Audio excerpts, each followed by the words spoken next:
전도사님 나오셔서 하나님 말씀 전해 주시겠습니다.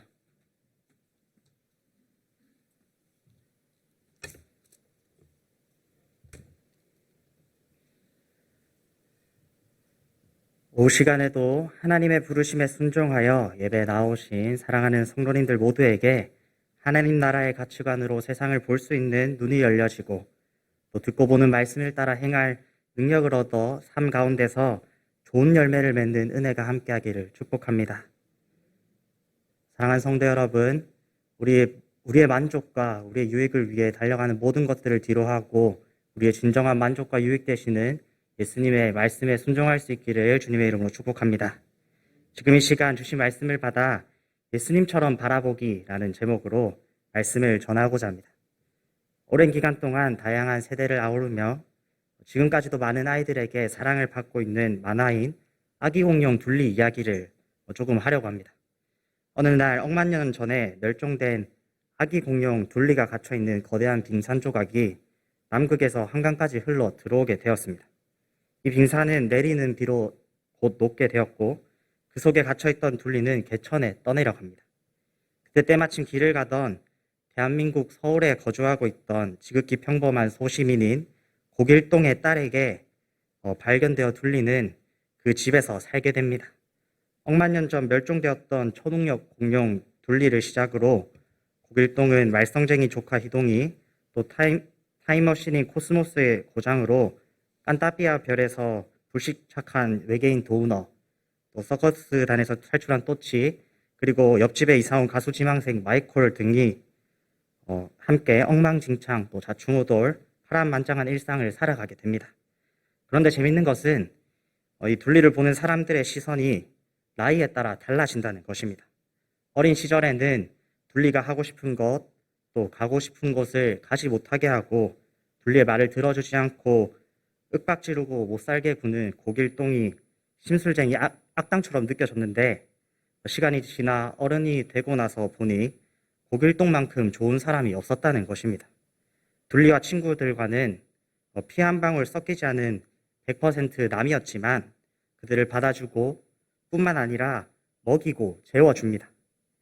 그리고 둘리가 재산에 막대한 피해를 입히고 심지어는 집을 날려버리는 가정과 일상을 어지럽히는 장난을 계속해서 함에도 그저 조금 화내고 끝내버리는 넓은 아량을 가진 사람이라는 것입니다. 그래서 사람들은 어른이 되고 나서 보니 고길동은 성인군자고 오히려 둘리 일당이 악랄하고 파렴치한 악당처럼 느껴진다고 재평가하고 있습니다. 이처럼 똑같은 만화를 보고도 어떤 관점으로 보느냐 또 누구의 시선으로 바라보느냐에 따라서 그 의미가 전혀 다르게 다가옵니다. 그래서 우리에게는 관점을 바르게 설정하는 것이 무엇보다 중요한 문제입니다. 관점이 그 사람의 생각과 행동을 결정하기 때문입니다. 빨간색 안경을 끼고 세상을 보면 세상이 빨갛게 보이고 파란색 안경을 끼고 세상을 보면 세상 모든 것이 파랗게 보일 것입니다. 그렇게 빨간색 안경을 쓴 사람은 온 세상이 빨갛다고 생각할 것이고 반대로 파란색 안경을 쓴 사람은 세상이 파랗다고 생각할 것입니다. 그리고 관점은 우리의 행동을 결정합니다. 빨간색 안경을 쓴 사람과 파란색 안경을 낀 두 사람 모두에게 동일하게 흰색 공을 가져와 주세요 라고 이야기한다면 그 결과가 어떠하겠습니까? 그들이 진짜 흰색 공을 가져올 수 있겠습니까? 색안경을 낀 둘 모두가 흰색 공을 잡고도 빨간색 혹은 파란색이라고 생각하고 그 흰색 공을 가져오지 않고 전혀 엉뚱한 다른 색 공을 잡아 가져오지 않겠습니까? 사랑하는 성도 여러분, 우리의 신앙도 이와 동일합니다. 우리가 어떤 시선으로 그리고 누구의 시선으로 바라보는지가 우리의 신앙을 결정할 것입니다. 예수님을 구주로 믿는다면 우리는 있는 그대로 보지 못하게 하는 그 색안경을 벗어내야 합니다. 예수님께서 달려 십자가에 죽으시고 우리에게 생명을 나눠주심으로 맹인과 같았던 우리의 눈이 밝아져 하나님을 보고 세상을 바로 볼 수 있게 되었다고 성경이 가르치고 있지 않습니까? 우리는 이제 맨눈으로 그 좋은 것들을 볼 수 있는데 여전히 보기 위해서 안경을 구하고 있고 심지어 우리가 구하여 쓰는 그 안경조차도 우리의 시선을 왜곡시키는 안경이라는 것입니다. 사랑하는 성도 여러분, 우리는 예수님처럼 예수님의 시선으로 바라보아야 합니다. 하나님 나라의 가치관으로 생각하고 행동해야 한다는 이야기입니다. 오늘 말씀을 통해 여러분들의 시선이 변화되기를 축복합니다. 예수님처럼 하나님 나라의 가치관으로 생각하고 보게 되는 성도님들이 되시기를 주님의 이름으로 축복합니다. 오늘 본문에는 똑같은 사건을 가지고 하나님 나라의 관점으로 보는 예수님과 또 세상의 관점으로 보고 있는 바리새인의 서로 다른 두 관점을 우리에게 보여주고 있습니다. 먼저 첫 사건은 예수님께서 제자들과 밀밭 사이로 가실 때 일어난 일입니다. 예수님과 제자들이 밀밭을 가다가 제자들이 배가 고파 그 이삭을 잘라 먹었습니다. 당시에는 길들이 흔히 밭들을 가로질러 나 있었고 또 유대인들은 안식일에 다른 마을로 들어가지 않기 위해서 마을의 길이 아닌 밭으로 다니는 것이 흔한 습관이었다고 합니다. 그렇기 때문에 예수님과 제자들이 밀밭 사이를 지나가는 일은 그렇게 특별한 일이 아니었습니다. 그리고 제자들이 배가 고프다는 이유로 밭의 이삭을 잘라 먹는 것도 문제될 만한 일은 아니었습니다. 오늘 신명기 23장 25절을 함께 보겠습니다. 내 이웃의 곡식밭에 들어갈 때는 내가 손으로 그 이삭을 따도 되느니라. 그러나 내 이웃의 곡식밭에 낫을 대시는 말지니라. 이스라엘에서는 율법을 따라 가난한 자들, 또 나그네들, 배고픈 자들이 먹을 수 있도록 그 이삭들을 남겨 놓았습니다. 따라서 제자들이 밭의 주인이 누구인지는 모르지만 그곳에 이삭을 베어 먹은 것은 문제될 것이 전혀 없었습니다. 그러나 문제는 이삭을 잘라 먹는 제자들의 행동이 그 제자들이 그렇게 행동했을 때가 안식일이었다는 것입니다. 사실 이조차도 율법을 위반하는 것은 아니었습니다. 율법은 안식일에 추수를 금하고 있는 것이지 배가 고파 겨우 이삭 몇 알을 잘라 먹는 것까지 금하고 있지는 않기 때문입니다. 하지만 제자들의 행위는 예수님을 공격하기 위해 상황을 엿보고 있던 바리새인들에게 좋은 기회였을 것입니다. 그리고 역시나 그들은 이를 빌미로 제자들이 안식일에 하지 못할 일을 하였다고 예수님께 달려듭니다. 예수님은 그런 바리새인들에게 두 가지 예를 들어 대답하십니다. 먼저 다윗이 사울에게 쫓겨 도망하고 있을 때 다윗은 대제사장 아히멜렉에게서 성전의 진설병을 받아먹은 것을 말씀하십니다. 성전에서 사용되는 이 진설병은 오직 제사장들만이 먹을 수 있는 것이었습니다. 하지만 다윗은 그 법을 어기고 그 거룩한 떡을 부하들과 나누어 먹었습니다. 다윗이 그 정하신 법을 어겼음에도 불구하고 하나님은 떡을 준 아히멜렉과 떡을 받아먹은 다윗 둘 모두를 정죄하지 않으십니다. 다윗이 하나님의 계획에 중요한 위치를 차지한 왕이었기 때문이고 또 하나님은 사람의 필요를 외면하지 않는 자비로우신 분이시기 때문입니다. 다윗의 행위가 정당하다면 예수님과 제자들의 행위는 어떠하겠습니까? 당연히 정당하다는 것입니다. 예수님은 다윗보다 더 큰 왕이시고 또 자비로우신 하나님은 그들의 필요를 외면하시고 이삭 몇 알로 그들을 정죄하시는 분이 아니시기 때문입니다. 그리고 예수님은 바리새인들에게 한 가지 예를 더 들려주십니다. 안식일에 성전에서 일하는 제사장들의 예를 말씀하십니다. 안식일에 일하는 것은 금지되어 있었습니다. 오늘 출애굽기 20장 10절을 함께 보겠습니다. 일곱째 날은 내 하나님 여호와의 안식일인즉 너나 내 아들이나 내 딸이나 내 남종이나 내 여종이나 내 가축이나 내 문 안에 머무는 객이라도 아무 일도 하지 말라. 하나님께서는 안식일에는 그 누구도 또 심지어는 가축들까지도 아무 일도 하지 말라고 말씀하셨습니다. 하지만 하나님은 안식일에 제사장들이 일하는 것을 허락하십니다. 오히려 제사장들은 안식일에서 성전 안에서 하지 않아야 했던 그 일을 해야 했습니다. 제사장의 일은 하나님을 섬기고 예배하는 더 좋은 일이기 때문에 문자적인 안식일 규정에서 예외가 된 것입니다. 그렇기 때문에 동일하게 제자들은 죄가 없습니다. 예수님이 성전보다 더 크신 분이시기 때문입니다.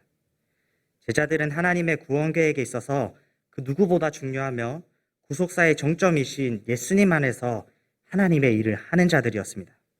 제사장들이 성전 안에서 하나님의 일을 함으로 안식일에 일하지 말라는 그 규정에서 자유했다면 성전보다 더 크신 예수님 안에서 더 큰 일을 하는 제자들은 어떠하겠습니까?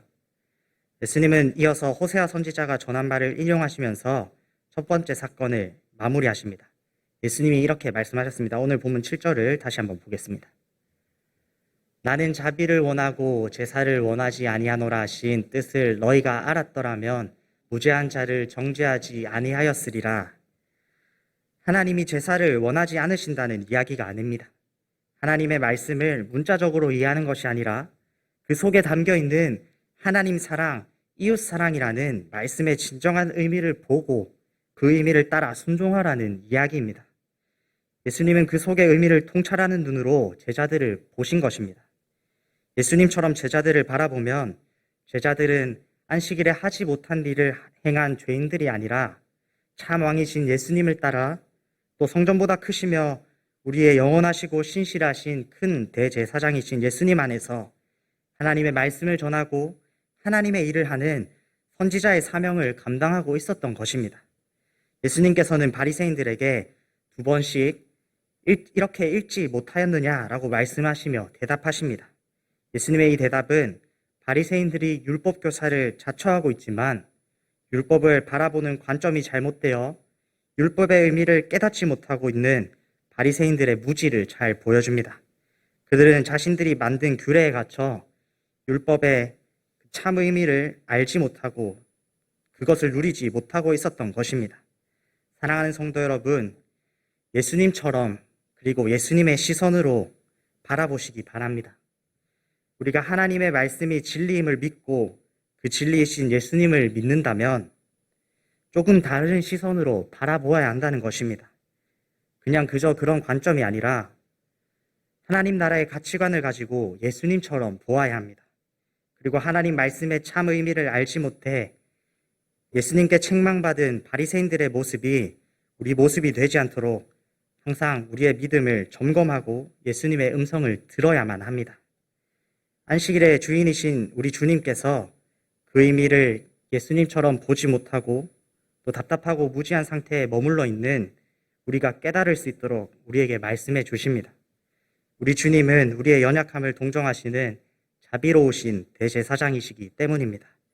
기록된 말씀을 통해 지금 우리에게 말씀하시는 예수님의 음성을 듣고 예수님처럼 말씀의 참 의미를 깨닫는 성도님들이 되시기 바랍니다. 예수님은 이제 그 장소를 떠나 회당에 들어가십니다. 그곳에서 또 다른 하나의 사건이 생깁니다. 예수님께서 회당에 가셨을 때 그곳에는 한쪽 손이 마른 사람이 있었습니다. 사람들은 예수님을 고발하기 위해서 예수님께 안식일에 병 고치는 것이 옳은지를 질문합니다. 오늘 본문 2절과 또 병행 구절인 누가복음의 기록을 볼 때 지금 예수님을 고발하고 있는 이 사람들은 바리새인들로 보입니다. 지금 바리새인들은 순수한 의도를 가지고 질문하는 것이 아니라 또다시 안식일 규정을 빌미로 예수님을 공격하려고 하고 있고 또 이를 위해서 손 마른 사람을 예수님을 공격하기 위한 수단으로 사용하고 있는 것입니다. 안식일에는 생명이 위급한 상황을 제외하고는 병을 고치는 것이 옳지 않다는 것이 당시 바리새인들의 규정이었습니다. 따라서 손 마른 사람은 생명이 위급하지 않았기 때문에 굳이 안식일에 고침을 받지 않아도 된다고 생각했을 것입니다. 이에 예수님은 역으로 그들에게 질문하십니다. 오늘 본문 11절과 12절을 한 번 더 보겠습니다. 예수께서 이르시되 너희 중에 어떤 사람이 양 한 마리가 있어 안식일에 구덩이에 빠졌으면 끌어내지 않겠느냐? 사람이 양보다 얼마나 더 귀하냐? 선을 행하는 것이 옳으니라 하시고 그들에게 있어서 구덩이에 빠진 양을 구하는 것은 큰 문제가 아니었습니다. 예수님께서는 안식일에 구덩이에 빠진 가축을 끌어내는 것보다 이 사람을 고치는 것이 더 중요하고 사람이 더 귀하기 때문에 고치는 것이 옳다고 말씀하시는 것입니다. 그리고는 손 마른 사람에게 손을 내밀라 하시며 그 손을 고쳐주십니다. 예수님의 말과 행하신 놀라운 치유의 역사를 본 바리새인들은 이를 보고 놀라거나 예수님을 믿게 되지 않습니다. 오히려 예수님을 향한 증오심만 커져 예수님을 죽이고자 합니다. 예수님께서는 그 생각을 아시고 그곳을 떠나가십니다. 그러자 많은 사람들이 예수님을 따르고 예수님께서는 그들의 병을 모두 고쳐주십니다. 바리새인들은 자신들의 가치관에 갇혀 손마른 사람과 해당해서의 일을 보았습니다. 당장 목숨이 위태로운 상황이 아니었기 때문에 안식일이기 때문에 선이라고 할지라도 행하지 않아야 한다라고 생각했습니다. 그리고 예수님을 향하여서는 자신들이 옳다고 생각하고 또 하나님의 뜻이라고 생각하는 것을 흔드는 사람으로만 보았기 때문에 그렇게 생각하고 행동한 것입니다. 그러나 예수님은 그렇지 않으셨습니다.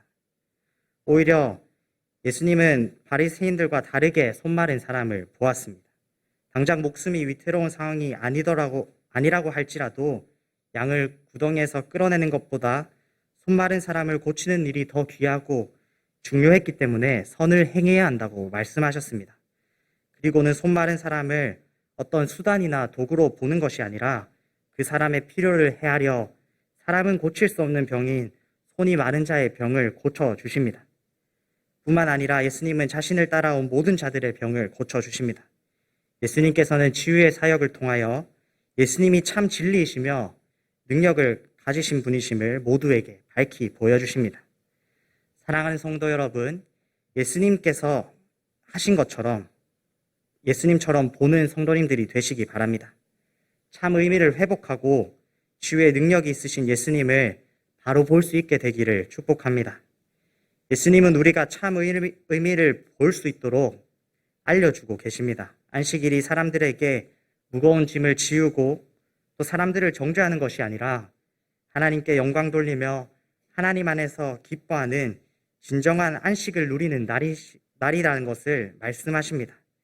안식일을 문자적으로 지켜 사람들의 필요를 외면해 버리는 것이 아니라 배고픔과 아픔을 돌아보는 사랑과 긍휼이라는 그 의미가 더 중요한 것이라는 것을 알려주고 있는 것입니다. 바리새인들은 눈이 어두워 이 말씀의 참 의미를 보지 못했습니다. 그냥 문자적으로 말씀을 지키기에 급급했습니다. 바리새인들이 말씀을 그리고 모든 상황들을 그렇게 보고 있었기 때문입니다. 그러나 예수님은 그렇지 않았습니다. 말씀의 참 의미를 보고 계셨습니다. 하나님 사랑과 이웃 사랑 그리고 자비와 긍휼이라는 말씀의 참 의미를 보고 그것을 기준으로 모든 것을 보셨습니다. 오늘 본문은 같은 사건을 놓고 하나님 나라의 가치관으로 보는 예수님의 시선과 세상 가치관 또 인간적인 가치관으로 보는 두 가지 시선을 비교하고 있습니다. 우리의 모습이 어디에 더 가까운지 점검해야 합니다. 지금 또 여전히 바리새인처럼 바라보고 있지는 않으십니까? 그저 말씀을 그냥 글자 그대로 지키기에 급급하여 중요한 본질을 놓치고 있지는 않은지, 하나님 나라의 가치관이 아니라 인간적인 가치관을 따라 세상을 보고 있지는 않은지 점검해야 합니다. 글자 그대로 지키는 것보다 그 속에 진짜를 지키는 것이, 그리고 하나님 나라의 가치관으로 보는 것이 중요한 것임을 기억하시기 바랍니다. 우리의 가치관이 하나님 나라의 가치관으로 뒤바뀌어야 하며 우리의 시선이 예수님의 시선이 되어야 합니다. 모든 것을 예수님처럼 바라보아야 한다는 것입니다. 예수님처럼 보지 않아 본질과 비본질을 구분하지 못해 중요하지 않은 것에 시간을 낭비하는 일이 얼마나 많습니까? 우리에게 중요한 본질은 예수 그리스도이십니다. 예수님 외에는 그 무엇도 중요한 것이 없습니다. 예수님이 우리를 구원한 그리스도시라는 그 본질만 잘 지키면 되는 것입니다. 우리는 본질을 확실히 잘 세운 후에 나머지 모든 것들은 이 본질을 기준으로 예수님처럼 말씀의 참 의미를 바라보고 살아가야 하는 것입니다. 본질과 비본질을 헷갈려 말씀의 의미를 따라 순종하는 것이 아니라 마음 없이 형식만 남아있는 것은 마치 메마른 빈 껍데기와 같은 공허한 신앙인 것입니다. 본질을 파악하고 그 의미를 따라 살아가는 성도님들이 되시기 바랍니다. 그리고 우리는 하나님 나라의 가치관으로 바라보아야 합니다. 우리가 예수 그리스도를 믿는다고 하면서도 여전히 세상의 가치관으로 어두운 세상과 똑같은 관점으로 세상을 본다면 우리와 세상이 다른 것이 무엇이 있겠습니까? 우리가 예수님처럼 보지 않는다면 돈과 명예와 같은 세상 것들만 보일 것입니다. 그러나 우리가 예수님처럼 본다면 하나님 나라와 구원의 복된 소식, 증인으로서의 사명이 보일 것입니다. 그래서 우리가 예수님처럼 보지 못하면 헛되고 헛된 것들, 이내 곧 연기처럼 사라질 헛된 것들을 쫓아 살아가게 될 것입니다. 세상의 가치관이 그런 허망한 것들이 최고로 보이게 하기 때문입니다. 그러나 만약 우리가 예수 그리스도를 쫓아가고 예수님 안에 일하는 그 중요한 가치를 바라보고 살아간다면 하나님이 주시는 좋은 것들이 보일 것입니다. 세상의 가치관이 돈과 명예와 같은 세상의 가치를 보여주기 때문에 우리가 세상의 가치관을 쫓아간다면 우리는 그리스도인이라 할 수 없는 것입니다. 그리스도인은 예수님처럼 보고 하나님 나라의 가치관으로 살아가는 사람들이기 때문입니다. 말씀을 맺겠습니다. 사랑하는 성도 여러분, 예수님처럼 보시기 바랍니다. 말씀의 참 의미를 보고 하나님 나라의 가치관으로 보는 성도님들이 되시기를 축복합니다. 기억하시기 바랍니다. 우리가 예수님처럼 보기 위해서는 예수님께 나아가야 합니다. 오늘 본문은 안식일의 주인이신 예수님께서 안식일의 참 의미를 알려주시고 능력으로 그 참 의미를 실현하시는 놀라운 사건을 보여주므로 예수님처럼 보도록 하십니다. 예수님을 떠나서는 이 놀라운 은혜를 경험할 수 없습니다. 예수님과 함께 있을 때 예수님께서 말씀의 참 의미를 우리에게 알려주실 것입니다. 그리고 예수님 안에 있을 때 예수님께서 말씀 속의 참 의미인 그 사랑과 긍휼을 누릴 수 있도록 하실 것입니다. 그렇기 때문에 우리는 예수님 앞에 나가야만 합니다. 예수님 앞에 나가야지만 예수님처럼 바라볼 수 있기 때문입니다. 오늘 말씀을 듣는 사랑하는 성도 여러분, 예수님 앞으로 나아오시기 바랍니다. 예수님 앞에 나와 말씀의 참 의미를 깨닫고 그 의미가 실현되는 은혜를 누려 예수님처럼 바라볼 수 있게 되시기를 주님의 이름으로 축복합니다. 기도하겠습니다. 우리에게 긍휼과 은혜를